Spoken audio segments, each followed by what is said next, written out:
Bienvenue sur La Malle en Coin. Aujourd'hui, je vous présente quelques outils qui nous sont indispensables, qui sont vraiment très pratiques et dont souvent les boiseux traditionnels parlent très peu.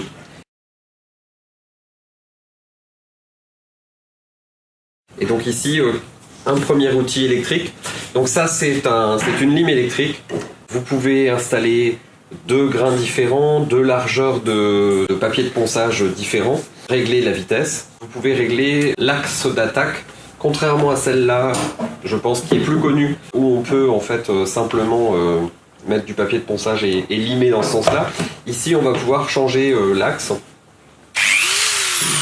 La particularité de cette machine, c'est donc une lime électrique. Nous, on va s'en servir alors pour démonter certains rivets arrière de certaines malles qui sont difficilement accessibles et qui doivent être démontées si on a nécessité de démonter. On va s'en servir aussi éventuellement, regardez, pour limer du bois. On va pouvoir limer très facilement du métal. Ça, c'est un outil très utile pour plein de petites finitions, de petites choses très utiles et méconnues. Deuxième outil que tout le monde connaît, c'est la perceuse. Alors pourquoi je vous présente celle-là? C'est tout simplement parce que c'est une perceuse, moi, que j'adore. C'est une perceuse, vous avez marche avant, marche arrière, un mandrin encore à l'ancienne. L'intérêt, c'est qu'elle fait 1 kg. Et comme on travaille, quand on restaure des malles, on travaille systématiquement avec la perceuse tenue de cette façon-là pour que la partie manche se bloque sur le bras et permette en fait de brosser ou de nettoyer différents éléments. Et bien le fait d'avoir une perceuse qui fait 1 kg est beaucoup plus pratique que d'avoir des grosses perceuses qu'on est obligé de tenir à deux bras. Voilà. Deuxième petit avantage, le mandrin mécanique et pas plastique comme ça se fait maintenant est très pratique quand on veut changer de brosse. Alors c'est moins pratique qu'un mandrin auto-serrant en plastique, mais c'est beaucoup plus fiable et beaucoup plus intéressant. Donc pour moi ça c'est vraiment la base. Avec le petit système qui permet de mettre la clé ici, c'est vraiment très pratique. Troisième outil, c'est ce genre d'outil. Donc ça c'est mon outil d'origine, c'est un outil qui s'appelle un fine. C'est un outil multi-coupe qui fonctionne de la façon suivante. Vous avez un axe sur lequel vous allez positionner un certain nombre d'outils, serrer avec la partie serrante, et puis vous avez des tonnes d'outils oscillants que vous pouvez rajouter à cet outil. Ici, la même chose sans fil en Makita, avec batterie. Moi j'aime bien les outils sans fil pour certains petits boulots que je fais rapidement. Exemple typique, on va prendre une oscillante avec une lame de scie. Et on va couper un clou qui nous gêne. Ou alors on va pouvoir faire un défonçage.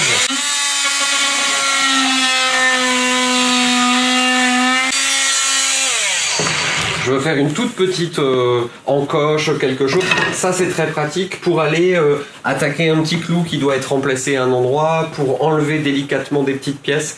Mais c'est utile aussi à la maison pour enlever des carrelages, des choses comme ça. Alors cette machine elle est beaucoup moins pratique à l'usage puisqu'il faut une clé pour dévisser cette partie-là. C'est beaucoup moins pratique que cette partie avec une partie auto-serrante.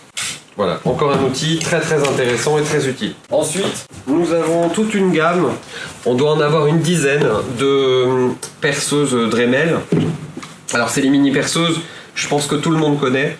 Ce qui est très utile, c'est d'avoir les mandrins auto-serrants, comme ça là, ces petites options qui se mettent au bout. Voilà, ce tout petit outil est un outil qui vaut 8 € sur Amazon ou quelque chose comme ça. C'est vraiment un mandrin et ça vous permet de vous libérer de toutes les contraintes de ces foutus systèmes d'accroche sur Dremel. C'est la seule raison pour laquelle nous on est encore avec Dremel, c'est ces petits mandrins là que je ne trouve pas bien pour d'autres marques. Sinon Dremel c'est... L'outillage est top, mais les machines elles crament très vite. On en consomme nous à peu près une tous les 6 mois. Et on la renvoie systématiquement, ils nous la réparent, etc. Ce qui fait qu'une machine nous fait à peu près 2 ans. Et on en a 7 ou 8 pour que ça puisse tourner. Donc soit à fil, soit sans fil. Alors ça n'a pas du tout la même puissance, on peut pas faire tout à fait les mêmes choses, mais dans certains cas c'est bien de ne pas avoir de fil. Voilà. Très pratique aussi. Et enfin un dernier outil qui vraiment pour nous est indispensable, c'est une défonceuse, ici en situation d'affleureuse. Donc on a nous une affleureuse Makita, qu'on vient mettre directement là-dedans.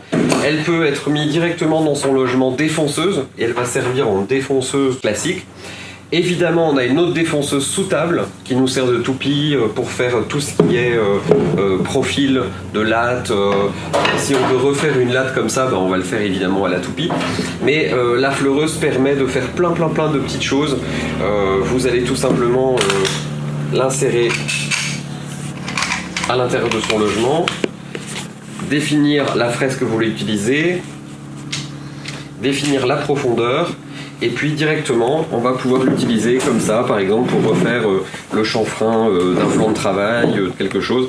C'est vraiment top. J'ai rarement vu une machine aussi performante et aussi agréable à utiliser. Et puis moi, je fixe toujours les clés directement au bout de la prise.